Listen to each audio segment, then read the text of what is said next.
Assalamualaikum warahmatullahi wabarakatuh. Satyaku kudarmakan, dharmaku kubaktikan. Salam pramuka. Salam. Apa kabar semua kakak yang di rumah? Semoga sehat selalu dan semoga diberi perlindungan oleh Allah Subhanahu wa taala dari keadaan saat ini. Untuk kakak-kakak yang di rumah, jangan lupa jaga kesehatan dan ikuti semua protokol dari pemerintah. Oke, kali ini kita akan memperkenalkan diri. Nama saya Muhammad Haikal dari bidang pioneering dan partner saya. Nama saya Alita Harya Afrilian dari bidang pioneering.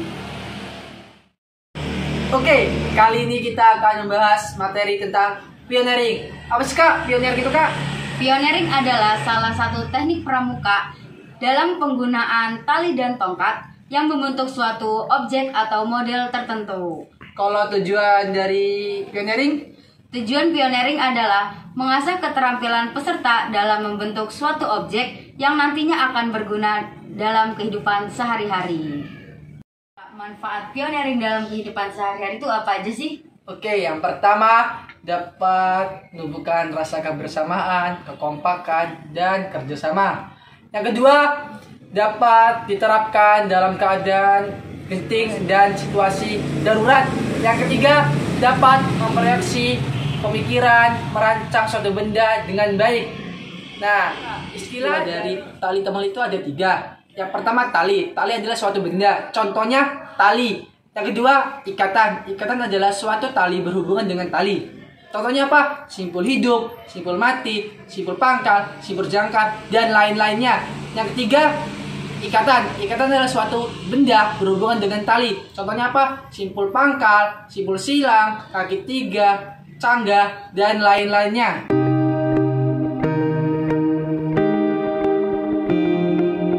Oke, kakak akan menjelaskan tentang simpul dan ikatan. Yang pertama, kita akan bahas simpul. Di sini kakak akan beri contoh tentang simpul pangkal. Oke, langsung saja ya kita prakteknya simpul pangkal. Simpul pangkal adalah simpul nyilang. Contohnya gini.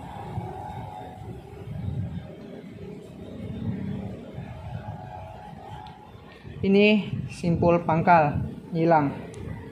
Oke, langsung aja kita buat dengan perlahan-lahan dan semoga kakak bisa menirunya ya. Oke, pertama kita buat tali seperti ini. Simpul pangkal kan nyilang, berarti kita harus menyilangnya. Nah, ini kita pegang ujungnya, ujung tali ini kita pegang. Setelah itu kita pegang pertengahan tali ujung. Nah, setelah itu si ujungnya ini kita tarik ke bawah, lalu masukkan ke tali pertengahan ujung yang kita pegang. Masukkan. Setelah kita masukkan, tarik tali yang panjang ini. Nah, jadi seperti simpul pangkal. Oke, yang kedua kita akan bahas simpul jangkar. Nah, simpul jangkar ini lebih mudah dari simpul pangkal. Nah, langsung aja kakak akan bercontohnya. Nah, simpul jangkar itu seperti ini. Ujung tali dengan ujung tali menjadi satu. Nah, langsung aja kita masuk praktek. Nah, oke, pertama-tama kita seperti tadi kayak simpul pangkal. Tapi kalau simpul pangkal itu kan ke atas atau nyilang. Tapi kalau simpul jangkar itu ngambilnya dari bawah. Oke, kita tarik ke bawah. Nah, ujung tali ini yang kita pegang itu taruh di atas. Nah, setelah itu masukkan seperti ini.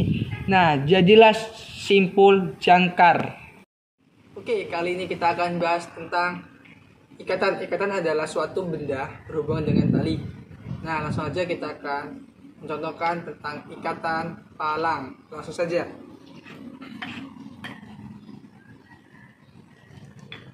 Nah, pada dasarnya kita menggunakan simpul.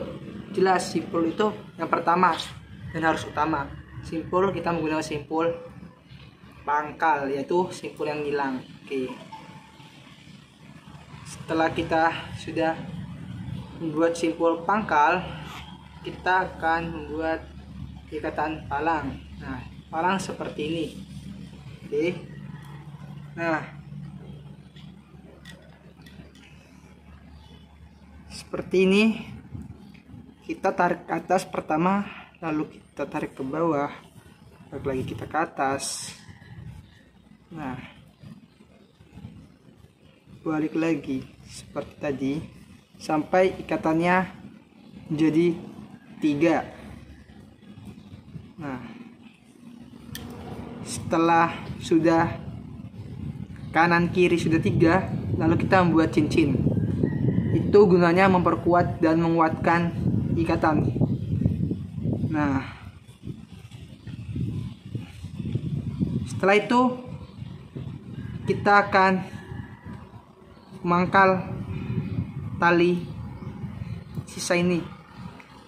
Bisa disebut awal simpul, akhir simpul juga, karena itu sifatnya mengunci. Nah, udah kita simpul. Nah, jadi seperti ini. Selanjutnya kita akan membuat ikatan kaki 3. Langsung saja ya.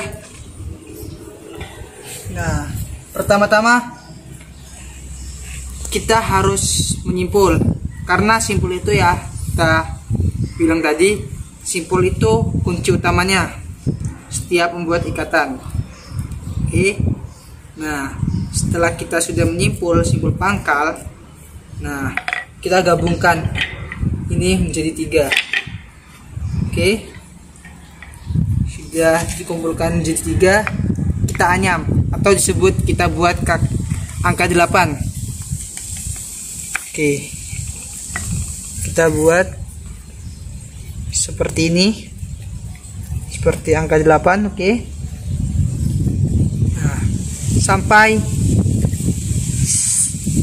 kemauan kalian, mau sampai 3 bisa, mau sampai 4, 5 bisa.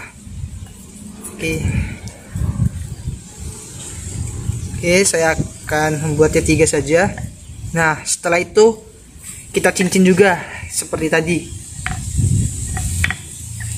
Kuncinya cincin ini apa? Kuncinya cincin ini untuk memperkuatkan ikatan. Kita tarik sekuat tenaga kita. Nah, setelah itu ini juga sama, kita harus kuat. Nah, setelah itu sudah seperti ini, kita simpul. Awal simpul pangkal, akhir pun simpul pangkal.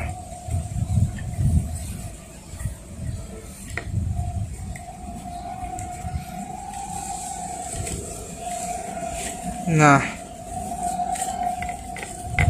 sudah seperti ini, jadilah kaki 3. Baik, yang terakhir nih, kita akan membuat ikatan cangga atau sambung tongkat. Langsung saja kita ke prakteknya saja ya. Nah, kali ini kita membuat cangga atau sambung tongkat ini tidak menggunakan simpul. Karena apa? Karena tidak mungkin kalau kita simpul dua-duanya, ya kan? Jadi kita mempergunakan ini. Sudah kayak gini. Ini ujung tali jangan sampai menghilang atau lepas dari genggaman Anda. Kita pegang seperti ini, kita gulung seperti ini sampai habis talinya. Ngerti? Nah, terus ini harus kuat, harus benar-benar kuat sampai habis talinya. Nah, terus kuat. Kalau kalian menarik ini tidak kuat, ya alhasil tiangnya akan goyang. Nah, sudah selesai nih. Kita masukkan ke tali yang pertama. Nah, kita bentuk huruf U ini ya. Sudah dimasukkan tuh. Sudah dimasukkan. Kita pegang. Nah, dan kita tarik ujung ini seperti ini. Nah, jadilah tiang bendera. Sekian dan terima kasih. Kurang lebihnya kami mohon maaf. Wassalamualaikum warahmatullahi wabarakatuh. Salam pro.